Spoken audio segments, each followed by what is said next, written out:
Shouldn't you be in Gaza, Mr. Blair? Shouldn't you be in Gaza? What are you doing in London rather than in Gaza, Mr. Blair? Tony Blair didn't go to Gaza last summer when those who lived there thought he might for once have made a difference. In 8 years, as peacemaking Quartet envoy, he went there just 3 times. Most recently, 3 months ago. Shouldn't you be in Gaza rather than celebrating 20 years? Are there more important things to be doing? It was a poisoned chalice he picked up on stepping out the door of number 10. The unenviable task of brokering Middle East peace on behalf of the UN, the US, the EU and Russia in what is probably the world's most intractable conflict. But it was at least a golden chalice.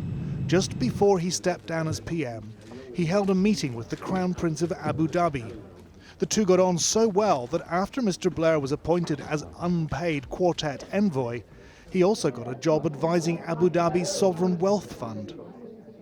At the same time, Tony Blair was advisor to US investment bank JP Morgan and headed his own consultancy, Tony Blair Associates. He traversed the globe in private jets, advising governments, corporations, sheikhs and billionaires. As the Middle East was drawn into a vortex of deepening regional conflict, Tony Blair was accused of conflicts of interest, lining his pockets with lucrative deals. Many in the region felt that having led Britain into war, Mr. Blair made an odd peace envoy. We have to understand that this toxic mix between religion and politics has created this situation in the region, and we are, I'm afraid, also going to be drawn into trying to solve it.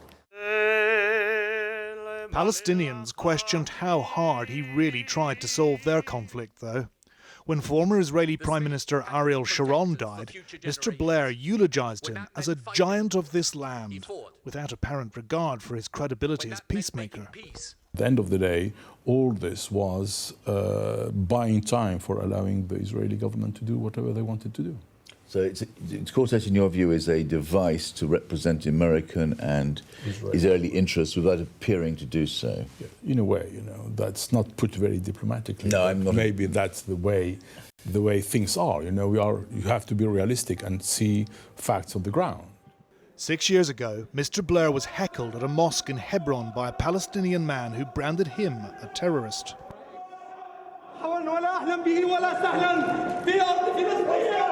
After visiting Gaza in February this year, Mr. Blair said the present state of Gaza is a rebuke to those of us in the international community who over the years have made so many promises unfulfilled, to those of us who have offered leadership and failed to provide it.